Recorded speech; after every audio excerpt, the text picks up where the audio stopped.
किंवा कुठल्या बोर्ड मधल्या होत्या, पोलीस वापरणाऱ्या बोर्ड मधल्या होत्या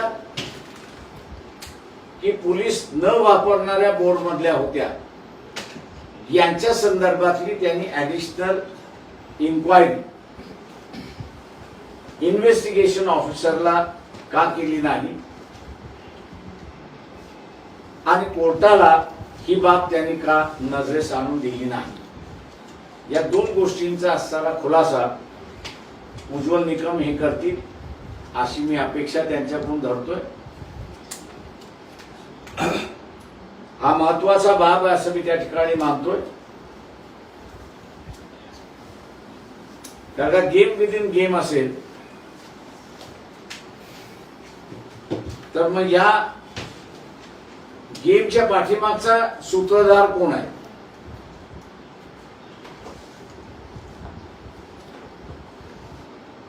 उज्ज्वल निकम यांचा असणारं उत्तर येणं हे अपेक्षित मी त्या ठिकाणी धरतो. 2 दिवसानंतर या संदर्भातलं विलासराव देशमुखांशी माझं जे बोलणं झालं होतं त्यावेळेस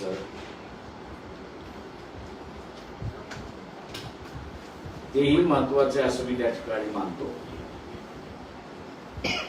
आणि म्हणून उज्ज्वल निकम यांनी या संदर्भातली आपली भूमिका आणि आपली बाजू इलेक्शन मध्ये स्पष्ट करावी अशी मी त्यांना विनंती करतो. विलासराव देशमुखांशी काय झालं होतं बोलणं ते मी नंतर सांगतो. काय इतक्या वर्षानंतर आपण हे बाहेर काढतो याचं कारण असं आहे की संधी त्या ठिकाणी आमच्याकडे आली नाही.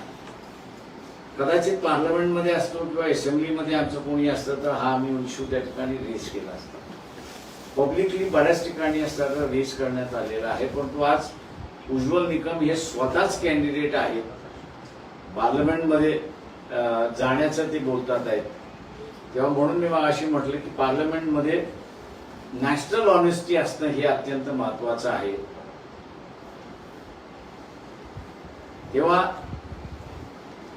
नेशन फर्स्ट या हिशेबाने उज्ज्वल निकम यांनी बोलावं अशी आम्ही त्यांना विनंती करतो. वकील कर्जारीमध्ये याचा उल्लेख आहे. ऑलरेडी शमशुद्दीन मुश्रीफ जे पुस्तक लिहिले त्यांनी हाच आरोप केलेला. माझं म्हणणं असं आहे की आता ते ह्याच्यामध्ये